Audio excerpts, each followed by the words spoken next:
Hey guys, it's Cookies here, and today I'm going to be doing a video about 5 of the stupidest criminals that I could find. Didn't take me that long, to be honest. So here's the first one. On a sunny March day in Omaha, Nebraska, Melissa Peters was getting ready to take her son to school. She was heading for her car when she found a gun pointed at her face, courtesy of a 17-year-old Maganga. He had little interest in the mother or her child, who fled quickly. Instead, he simply entered the vehicle to steal it. There was only one problem. The vehicle had a manual transmission, which was something he was not familiar with. Maganga then turned on the lights and the windshield wipers, trying to make his escape. A neighbor called the police, and it took them about 8 minutes to arrive and find an empty car sliding into the neighbor's yard, knocking over their fence. After several minutes of failing to move the car more than a few yards, Maganga had decided to make a run for it. Police officers went after him on foot and had no problem catching up to him a few blocks away. So that one's a little funny, but nonetheless a stupid case. This next one I just find ironic. Darren Kemper chose a home that had already been burglarized earlier that night. The homeowner had called police, and the officers were on the scene investigating the previous burglary when Kemper broke in. He tried to make a run for it, but was captured after a brief struggle. That wasn't Kempton's first unsuccessful burglary attempt of the night, though. He'd previously tried to break into a nearby house, but failed to do so. He did, however, manage to break some glass, cut himself, and leave blood at the scene so cops could easily link him to the crime. This one just hurts my head. Honestly, you'd think you'd notice that a house was full of police officers when you're trying to burglarize it. Come on, man. Think. Come on, man. On March 23rd, 2010, Albert Bailey and an unknown juvenile accomplice decided to rob a bank in Fairfield, Connecticut. To streamline the procedure, Bailey called the bank in advance to let them know that they were coming to rob it. The intention here was to give the bank plenty of time to get the money ready so that the two of them could just walk in, take the cash, and leave.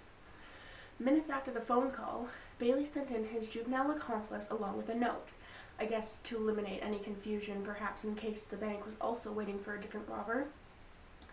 Meanwhile, a bank employee had the police on the phone and updated them about everything that was happening.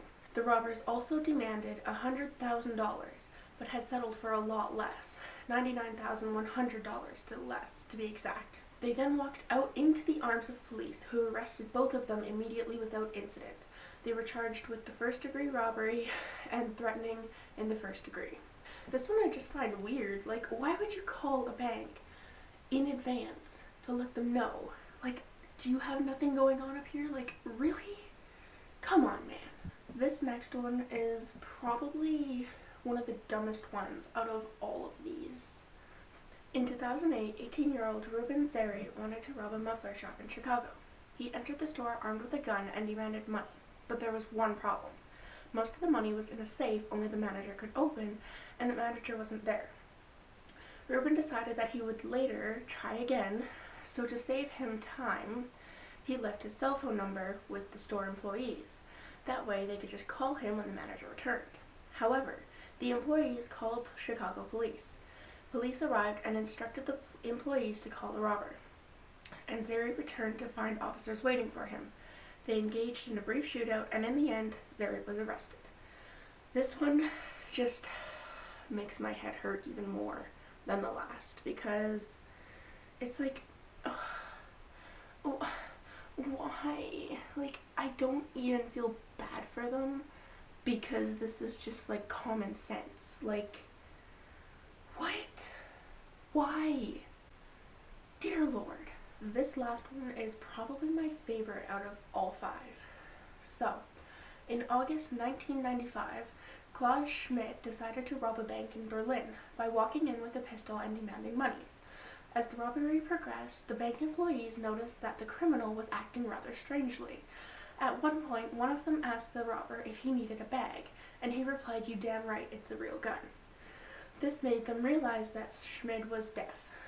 Taking advantage, one employee set off the alarm. Schmidt remained oblivious, even while the incredibly loud alarm was going off and the police approached the bank. The robber remained calm and patient, occasionally spouting threats. When the police arrived, they quickly took the criminal into custody.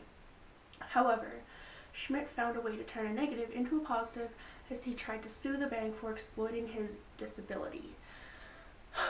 This one is probably my favorite out of all of them because it's just so ridiculous. Like, what would even encourage you to rob a bank if you're deaf? Like, why? Was there just not enough excitement in his life for this? Like, I don't know. It's just, I don't know. But I hope you enjoyed the video. This has been 5 of the dumbest criminals that I could find. Leave a comment of what you think we should do next time, or what you think I should do next time. Like and subscribe if you enjoyed this video.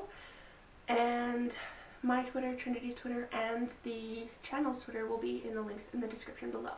So go click on those. And I will see you in the next video. Peace out from Cookies.